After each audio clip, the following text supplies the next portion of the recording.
Everyone does salt and pepper squid these days. It's nice, but it's not...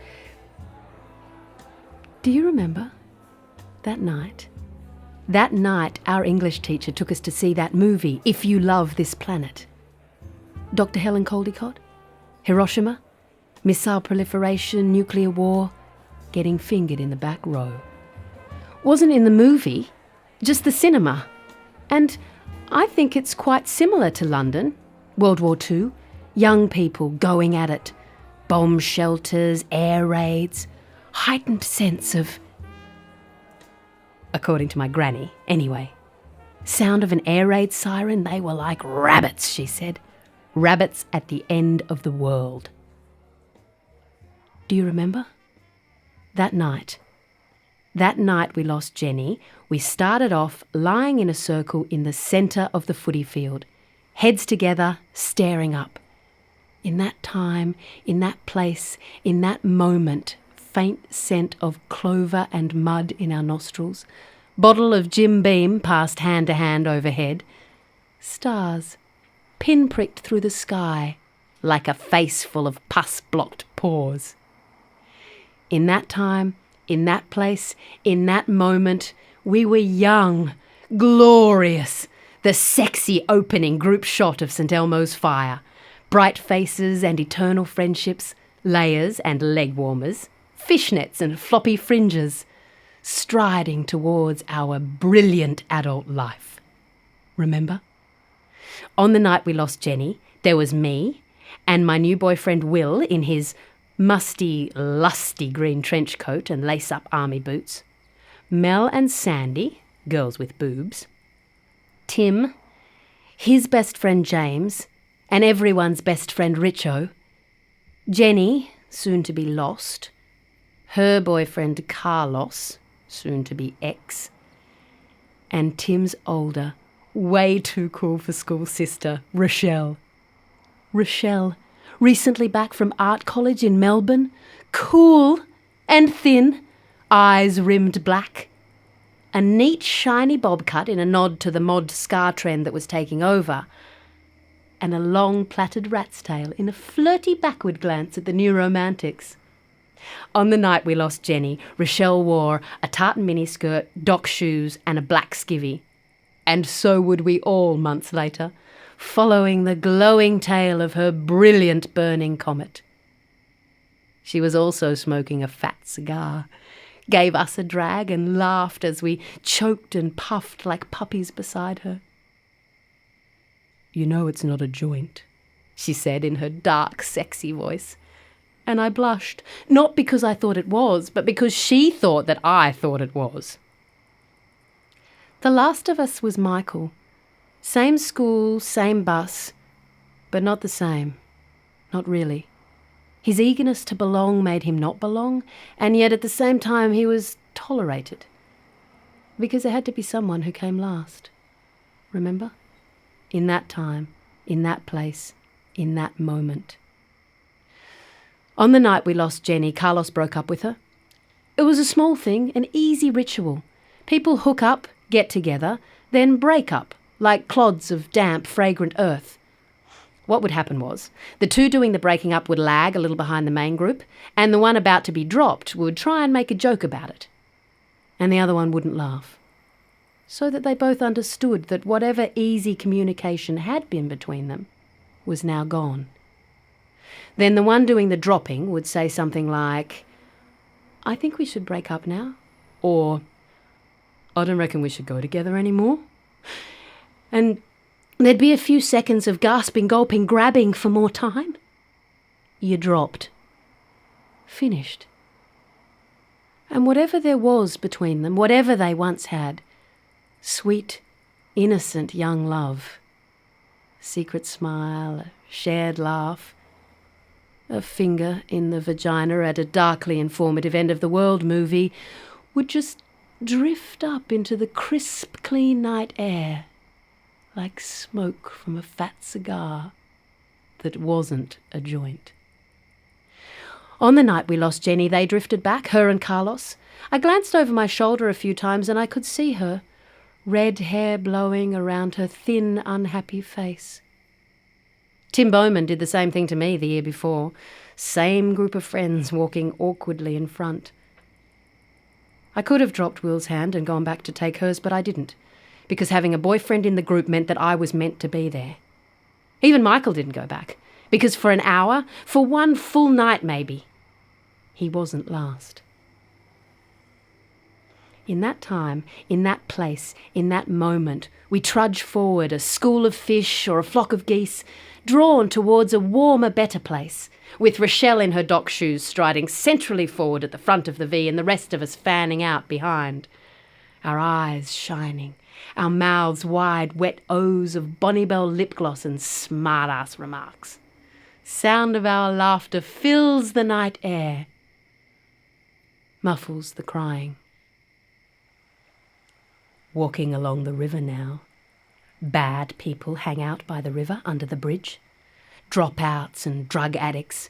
Kids with pimples and yellow teeth. They smoke dope. They smash things. They shout abuse and scare girls. These are not the clever people, the witty people, the young people who plan to go to university or art college or drama school or America or even the nearest city 20 minutes drive south and take over the world with their clever, witty, arty, dramatic youth. These are the others, the other kids. The ones who sat up the top of the buses at the back when they actually ever bothered to go to school. The geese pull in tighter around Rochelle, and James and Tim flank her protectively. If she's nervous, it doesn't show. And when a lank-haired, string-armed man-teen on the riverbank sneers at her from above the bubbling orchy bottle he holds in one grimy hand, she just looks at him. Cool, self-knowing, intensely confident. And he falls silent, dips his baby-fluffed lips into the mouth of his bong, inhales viciously. 20 metres upriver, he calls out in a thin, reedy voice, "You bunch of sluts!" But we laugh till the tears come. He's quiet once more. On the night we lost Jenny, it's Michael who notices first. Michael says, "Has anyone seen Jenny?" Totally dark now. Lamps along the main street glowing orange. And we realise no one's seen Jenny for a while. "What about you, Carlos?" asks Sandy, indignant now. Mel and I beside her, hands on hips, eyes glaring. Any idea what danger lurks here? In this place, in this moment, a girl alone in the dark by the river? "She's your girlfriend?" "Ex-girlfriend. I broke up with her, you knew that. I told you I was going to do it." "Whoa. What? You did? Who knew?" Who cared? Side of the road, squabbling, flapping like crows, turning on each other now, blame like a sharp beak, pecking. Until Mel turns to the obvious culprit. "Michael, what about you? Why didn't you talk to her? You talk to everyone." Michael's head cranes to and fro. "It was not like anyone was talking to you. You could have at least talked to Jenny." Michael stutters, not fast enough to avoid the storm. "You're a bastard, Michael. She was crying, Michael. Don't you have any feelings at all? If she's raped Michael, we'll know whose fault it is." His mouth opening and closing like a goldfish. "But I was the one who noticed she was missing." "So?" A scream breaks the night, breaks your heart, wheel around, horrified, terrified at what might already have happened. "Look!" James points, and we see a figure on the other side of the oval, past the far streetlight. Jenny, screaming. And we run. Tim, James, Carlos and Richo run down the street towards her. Will, Rochelle and I cut across the oval. Sandy, Mel and Michael running along the footpath. No calls for help. To Dad, to police, to mates in cars to fix it for us. No tweets of alarm or Facebook alerts or YouTube evidence. No mobiles. Just us. Remember? Just us. In that time, in that place, in that moment. And A part of me loves that I'm running fast with Rochelle Bowman on one side and my boyfriend on the other. Blam!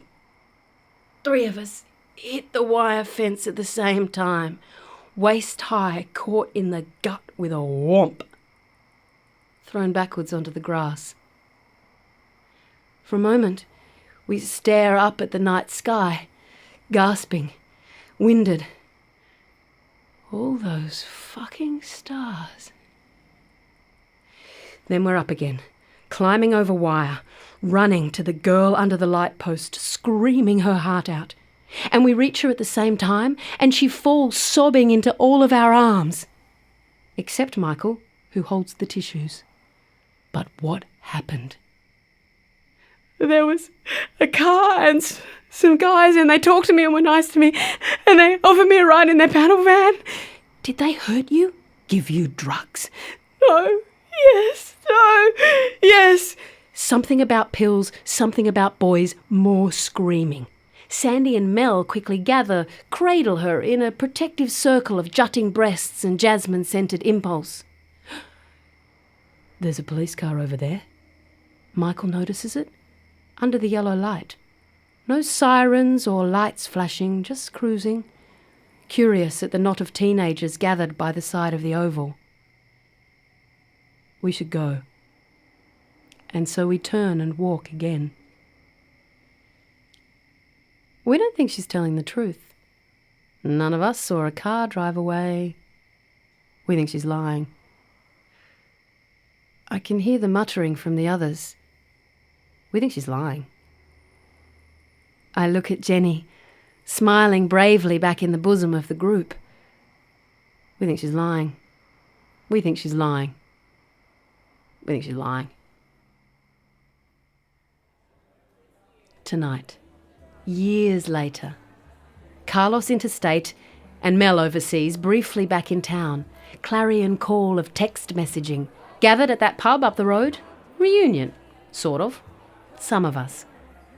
Sit round a distressed pine board table under flatteringly darkened lights, muse over growing up in the 80s, sing the songs, recall the movies, order another round of drinks. Look at us, we laugh. Fatter, older, with kids or not, mortgages or not, jobs that didn't take over the world after all, if we had jobs at all. Alcoholics, addicts, and public servants. No one ever did go to America. Most didn't make it out of the state. And then the story of the night we lost Jenny comes up, and this is serious. We stop laughing, order more drinks, and the waiter, half our age, recommends the salt and pepper squid. Over our beers, crisp white wines, pub meals and potato wedges, salt and saturated fat, we talk the night over and over. Do you remember? Do you? The panel van, the pill, the screaming, loudly interrogate each other, lips greasy, red faces, more wine, more squid. Someone says he remembers Jenny had always been slightly mad, and someone laughs and says he kissed someone else, so Jenny wanted to get back at them. Someone asks about the joint. Perhaps that's the reason. And everyone cracks up again. It wasn't a joint. Did you think it was a joint? It was a cigar. Remember? Remember? Remember? Not really. No. And the only one who actually knows, we decide as we drain our glasses, lick our fingers, eat our fucking salt and pepper squid, is you, Jenny. And you're gone. Almost as if from that night you simply drifted further and further from our lives until finally Jenny was lost for good. Like the 80s. Or youth. Or a rabbit, scared by an air raid siren, who fell off the end of the world.